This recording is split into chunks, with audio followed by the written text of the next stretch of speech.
they're dead now. They all died. Good. You can't tell if they're suffocating. That's the problem. Folks, But we're back. you know who's in that world was Stomp.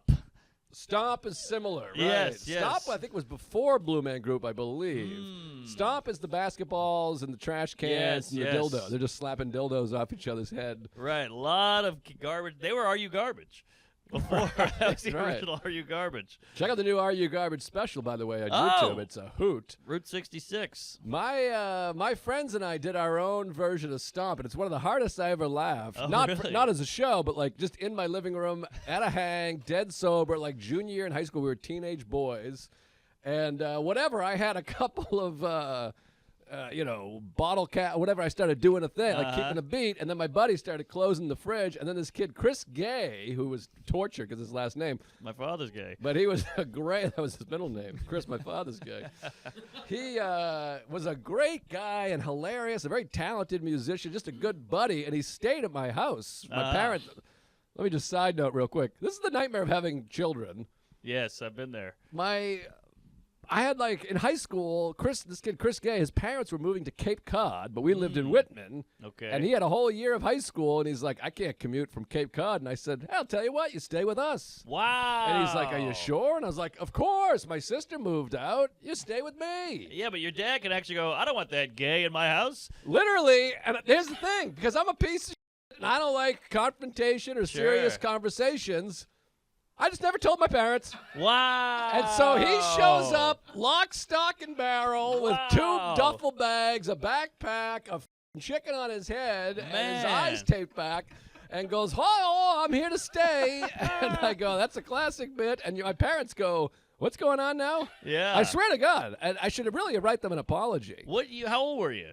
I think senior year in high school. Or Whoa! junior year. No, maybe it was, no, not senior. It definitely wasn't senior. It must have been sophomore year in high school. Pretty late. And he slept in your room? Possibly freshman. Or the couch? No, I think my sister had moved out, so we slept in the den or whatever. We made that as soon as my sister moved out, and 5 minutes later, that was a living room. Right.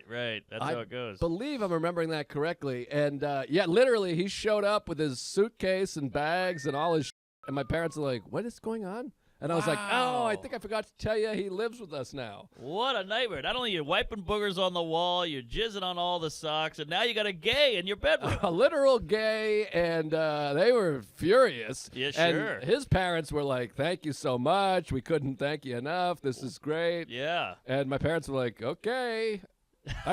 If my son came home with Chuck and was like, hey, he lives here now. Oh, my God. They'd disown you. I'd disown both of them. No way. How long did he stay? A full calendar year? No, I think it was a few months. That's excessive. But then I remember he was going to make, night one, he was going to make, pasta. So he was boiling pasta, and he was dumping a Poland Spring bottle into the pot. And I was like, what are you, crazy, you piece of gotta use tap water? Yes. And he's like, well, there's water in the fridge. I'm like, you put tap, my mother's gonna tits on my asshole. Poland's are liquid gold. Those are like 89 cents each. Exactly. And I'm like, you're boiling the water anyways. You could put water in there. I'm with you. That's a peeve. I Big don't like peeve. these people who boil water. They got to use the Brita to put in the coffee thing. And you're like, no, just put tap in there. It's coffee. It's going to heat up. I'm all tap all the time. Tap that ass. Absolutely. But anyway, so Chris Gay, we were doing the Stomp, and then we were all closing the fridge and hit the thing.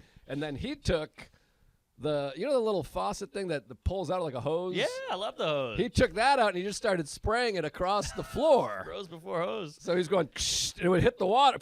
And that was his yeah. contribution. And I couldn't stop laughing because he was just making a wild mess, and it was completely inappropriate, but it was so funny that you were like, that's great. Oh, this gay is squirting all over the house. I'm sure your parents loved that. Yeah, he was a good boy, a good kid. I hope he's alive. He was really sweet. We tried to play music together, but I couldn't focus on anything. Well, gays are talented. I do think if you have the last name like that, it's like a boy named Sue. You're gonna make something of your life. Yeah, and I remember one time he had sneakers that had a little pink in them, and then we called them girl shoes for like 3 years, and I feel bad. I was a terrible person. What? Girl shoes? It's the 90s. Girl shoes is fun and funny, but that's lighthearted. Well, he's in 5th grade, and everyone just knows him as Girl Shoes. Plus, he's got the last name. It was tough sledding, but we did that in college. We had a friend. I called him Cock Breath, and it just stuck. And so he'd be like, cock breath is here, and he was into it. He wasn't into it, but it became completely normalized. There was never, I think the first 3 times he was like, all right, guys. But then eventually it was like, hey, cock breath, can you call Domino's?